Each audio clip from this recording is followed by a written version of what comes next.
Gold, trusted gold buyers. మీరు తాకట్టు పెట్టిన బంగారాన్ని విడిపించి ఈ రోజు ఉన్న మార్కెట్ ధరకు కొనబడను. Ladies and gentlemen, boys and girls and my dear nibbies and nibbas, welcome to our channel. నేను ప్రియదర్శన్. నాతో పాటు ఎవరున్నారంటే, ఇప్పుడు వెళ్ళిపోయిన వర్షాకాలానికి వస్తున్న శీతాకాలానికి వెచ్చదనాన్ని ఇవ్వగలిగిన ఏకైక హాట్ బ్యూటీ అనమాట. సిజిలింగ్ హాట్ అంటూ ఉంటారు చాలామంది.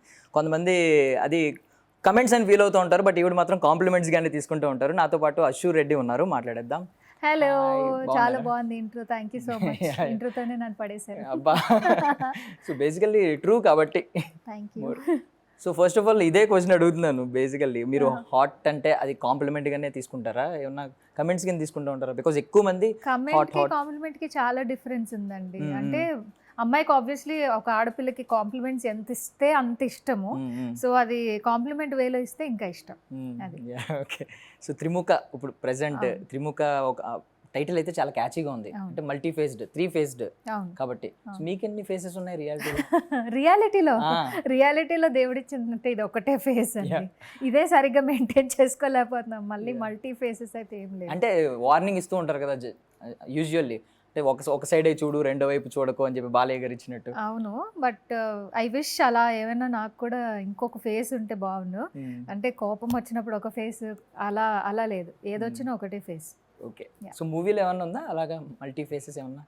మూవీలో మల్టీ ఫేసెస్ ఉండొచ్చు. ఉంది. యా, ఓకే, అంతవరకే చెప్పొచ్చు. అంతే. Okay, done. సో యాక్చువల్లీ ఒక హారర్ థ్రిల్లర్ అన్న, ఇలా సస్పెన్స్ఫుల్ హారర్ థ్రిల్లర్స్ అంటే గ్లామర్ రోల్స్కి ఒక స్పెషల్ ఉంటుంది అనమాట. మనం ఎగ్జాంపుల్గా చార్మి గారి మంత్ర మంగళ తీసుకుంటే ఒక సాంగే ఉంటుంది స్పెషల్గా. సో ఇక్కడ మీరు తీసుకున్నారు కాబట్టి మిమ్మల్ని, సో మేమైతే ఏదో ఒక ఎక్స్పెక్టేషన్స్ ఉంటాయి కాబట్టి ఆడియన్స్లో ఏమన్నా సాంగ్, ఏమన్నా స్పెషల్ సాంగ్ అంటే మూవీ మొత్తంలో గ్లామర్ పార్ట్ వేరే వేరే సెగ్మెంట్స్ కేటగిరీస్ లాగా ఉన్నది. బట్ ఏంటి అంటే ఇది కంప్లీట్ ఒక ఇంట్రెస్టింగ్ స్టోరీ. ఈ స్టోరీలో జనాలు ఒక్క దగ్గర డీవియేట్ అవుదాము అన్నా సరే ఎక్కడ డీవియేట్ అవ్వకుండా నీట్గా ఓన్లీ స్టోరీ పరంగా ఏది కావాలో అదే తీశారు. సో ఏదో స్టోరీని హైప్ చేద్దామని ఎక్స్ట్రా యాడ్ చేసి, లేకపోతే లో చేద్దాము, ఇది ఫ్లాట్ చేద్దామని చెప్పి తక్కువ కంటెంట్ అలాంటి కూడా ఏం లేదు. సో అంతా ఎలా కావాలో వాళ్ళకి అలా తీసుకున్నారు. సో బట్ మిమ్మల్ని పిక్ చేసుకున్నారంటే మేము ఏమనుకుంటాం అంటే, మీరు కొంచెం దేనికి రెస్ట్రిక్షన్స్ ఎక్కువ పెట్టరు నాకు తెలిసి. డైరెక్టర్ని పెద్దగా రెస్ట్రిక్ట్ చేసి ఇదే చేస్తా, ఇది మాత్రం చేయను అని చెప్పి ఓపెన్గానే ఉంటారు. ఏదైనా ధైర్యంగా చెప్తారు, బోల్డ్గా ఉంటారు. కాబట్టి మిమ్మల్ని తీసుకున్నారంటే ఒక ఏదైనా స్పెషల్ ఒకటి ఉంటుంది, గ్లామర్ రోల్ కూడా ఉంటుంది, ఒక గ్లామర్ డోసేజ్ ఉంటుంది ఆడియన్స్కి అని చెప్పి. అవునండి, ఇప్పటి వరకు మేము షూట్ చేసిన దాంట్లో నాకు ఇది కంపల్సరీ నువ్వు ఇది చెయ్యాలి, ఇలానే కావాలి అని మా డైరెక్టర్, మా టీం ఎవరు అడగలేదు. నేను చేయను ఇది అని, అది అంతవరకు అయితే ఏ కాన్వర్సేషన్ రాలేదు. సో ఇప్పటి వరకు మేము షూట్ చేసిన దాంట్లో సినిమాకి స్టోరీకి సంబంధించే ఉన్నాయి, కానీ ఒక గ్లామర్ షార్ట్స్ ఇది అది అని అయితే ప్రస్తుతానికి ఏం లేవు. మేబీ ఇంకో స్కెడ్యూల్ ఉంది. సో ఆ స్కెడ్యూల్లో ఏమైనా ఫినిష్ అయితే అవ్వచ్చు. ఓకే. సో చాలా మంది డైరెక్టర్స్ని చూసి వాళ్ళతో ట్రావెల్ అయ్యి కొంచెం క్లోజ్గా అబ్జర్వ్ చేసి ఉంటారు మీరు షూటింగ్స్లో. సో రాజేష్ గారి విషయానికి వస్తే ఒక డెబ్యూటెంట్. సో ఆయనలో ఏంటి ఒక యూనిక్నెస్ ఏమన్నా కనిపించిందా మిగిలిన డైరెక్టర్స్ అందరితో కంపేర్ చేస్తే? అంటే వర్క్ చేస్తున్నప్పుడు సెట్లో కంప్లీట్గా ఆయన వర్క్ డెడికేటెడ్. అంటే ఫస్ట్ వచ్చినప్పుడు నేను ప్రూవ్ చేసుకోవాలి, లేకపోతే ఇది నా ఫస్ట్ మూవీ, నాకు ఒక అవకాశం ఇచ్చారు, ఇందులో నా టాలెంట్ ఏంటి, నేను ఎంతవరకు నా ప్రోడక్ట్ ఎంతవరకు రిజల్ట్ని జనాలకి బాగా చూపించగలుగుతాను అనేది ఆయన దాంట్లో క్లియర్ విజన్ ఉంది ఆయనకి. నాకు ఇది కావాలి, ఈ సీన్లో ఇంత పర్టికులర్గా, ఆ సీన్లో ఉన్నది పెద్ద ఆర్టిస్ట్ అన్నా చిన్న ఆర్టిస్ట్ అన్నా లేకపోతే ఇప్పుడు వస్తున్న అప్కమింగ్ వాళ్ళన్నా ఆయనకి సంబంధం లేదు. సరిగ్గా రాకపోతే మళ్ళీ రీషూట్, అంతే, మళ్ళీ చేయాలి. సో ఆ షార్ప్నెస్, ఆ క్రిస్ప్నెస్ ఉంది ఆయనలో. సో అదే ఒక డెబ్యూటెంట్గా ఆబ్వియస్లీ వాళ్ళకి అప్రూవ్ చేసుకోవాలని ఉంటుంది కాబట్టి that I have seen. So ఇప్పటి వరకు ఆయన షూటింగ్లో ఏదైనా ప్యాకప్ చెప్పిన తర్వాత, ఇంటికి వెళ్ళిన తర్వాత ఒక సీన్ని గుర్తు తెచ్చుకుని భయపడి, అమ్మో చాలా భయం వేస్తుంది, గుర్తొచ్చి పడుకున్నప్పుడు నిద్ర లేవడం, ఇలాంటివి ఏమైనా జరిగినాయా? నా జీవితం మొత్తంలో ఎప్పుడూ నేను ఒక మనిషిని కార్తో గుద్దింది లేదండి. సో ఈ సినిమాలో అలాంటి సీన్ ఒకటి నాతో చేయించారు. ఆ రోజు నైట్ ఇంటికి వెళ్ళిన తర్వాత ఏంటిది అని చెప్పి, అంటే ఐ వాజ్ ప్రేయింగ్ రియాలిటీలో ఇలా అవ్వకూడదు అని చెప్పి. So I was just remembering, ఆ సీన్ గుర్తు తెచ్చుకున్నాను, కానీ అంత భయం అయితే ఏం పడలేదు. ఓకే. స్టంట్ మ్యాన్ బాగా రియల్గా యాక్ట్ చేసి ఉంటాడు మేబీ, మీరు చాలా. ఓకే. సో యోగేష్ గారి విషయానికి వస్తే, సో ఒక ఆయన యాక్టర్గా, ప్రొడ్యూసర్గా ఆన్ ఏ స్కేల్ ఆఫ్ 5 ఎంత ఇస్తారు? ఆన్ ఏ స్కేల్ ఆఫ్ 5 వరకు ఎందుకు పెట్టారు స్కేల్? అంటే ఎక్కువ పెడితే మీరు ఇంకా ఎక్కువ ఇచ్చేస్తారని చెప్పి. సో ఆబ్వియస్లీ ఆయనకు కూడా ఇది ఒక ఫస్ట్ మూవీ అండ్ ఆయన ఆబ్వియస్లీ మన అందరికీ తెలుసు దట్ యుఎస్ నుంచి వచ్చారు అండ్ అక్కడ నుంచి వచ్చిన వాళ్ళు ఎస్పెషల్గా ఇక్కడ వాళ్ళతో కంపేర్ చేస్తే దే ఆర్ మోర్ ప్యాషనెట్. అక్కడ ఉన్న ఆల్రెడీ ఎగ్జిస్టెన్స్ సెటిల్ అయిపోయిన లైఫ్ని వదులుకొని ఇక్కడ వచ్చి మళ్ళీ ఫస్ట్ నుంచి స్క్రాచ్ నుంచి స్టార్ట్ చేయాలి ఇండస్ట్రీలో అంటే it's a very big thing.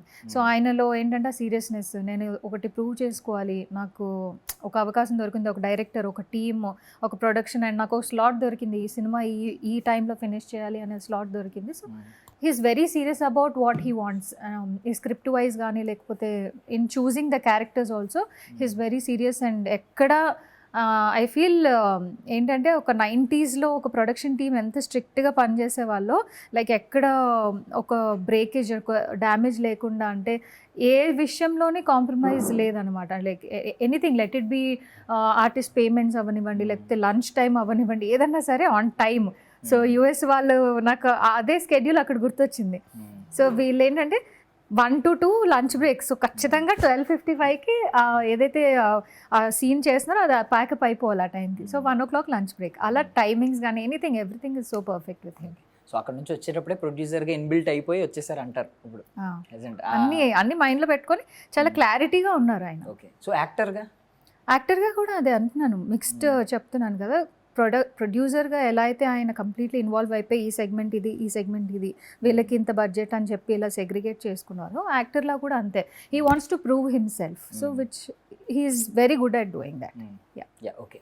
So Trimukha title ఉంది కదా, సో మీకు చెప్పినప్పుడు నేరేట్ చేసినప్పుడు వేరే టైటిల్ ఏమన్నా చెప్పారా? ఈ టైటిల్ గురించి మీరేం చెప్పారు? నాకు నెరేట్ చేసినప్పుడు అప్పటికి ఇంకా టైటిల్ ఫిక్స్ అవ్వలేదండి. దే హ్యావ్ ఇంత పెద్ద లిస్ట్ ఆఫ్ టైటిల్స్ ఉన్నాయి వాళ్ళ చేతిలో. సో దే వర్ థింకింగ్ ఏం క్యాచీగా ఉంది, చాలా ఉన్నాయి వాళ్ళు చూస్ చేసుకున్న. దానిలో టీతో స్టార్ట్ అవ్వాలనుకొని, ఎస్తో స్టార్ట్ అవ్వాలనుకొని అలా ఉన్నాయి.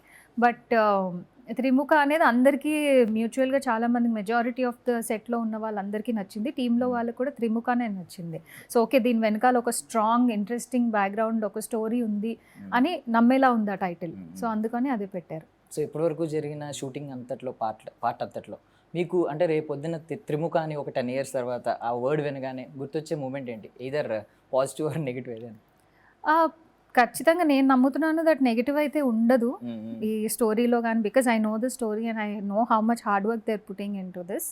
సో త్రిముఖ అంటే నాకు ఒక 10 years తర్వాత గుర్తొచ్చేది wonderful experience working with majority of all the senior actors in this movie. So it is a blessed opportunity అని అది ఫీల్ అవ్వచ్చు. నాకు నేను గౌరవంగా చెప్పుకోవచ్చు, ఇలా నేను ఇంతమంది యాక్టర్స్తో వర్క్ చేశాను అని చెప్పి. సో సిఐడి ఆదిత్య శ్రీవాస్తవ్ గారు ఉన్నారు, ఇంకా చాలా మంది ఉన్నారు మనకి బాగా ఫెమిలియర్. సో మీకు ఎవరితో ఎక్కువ డ్యూరేషన్ ఉంటుంది, అంటే స్క్రీన్ స్పేస్ ఎవరితో ఎక్కువ దక్కింది వీళ్ళలో? Everybody has equal screen space అండి. అంటే నాకు ప్రవీణ్ గారితో కొన్ని సీన్స్ ఉన్నాయి అండ్ అలానే మ్యూచువల్గా మీరు చెప్పినట్టు చాలా మందితో సీన్స్ ఉన్నాయి. బట్ ఏంటి అంటే every scene is completely different. నాకు ఇందులో ఒక 3 minutes ఉన్నా, నెక్స్ట్ దాంట్లో ఒక 4 minutes ఉన్నా, అలా మెజారిటీ వీళ్ళతో ఉంది అని నేను ఏం చెప్పలేను. But everybody has their own time space.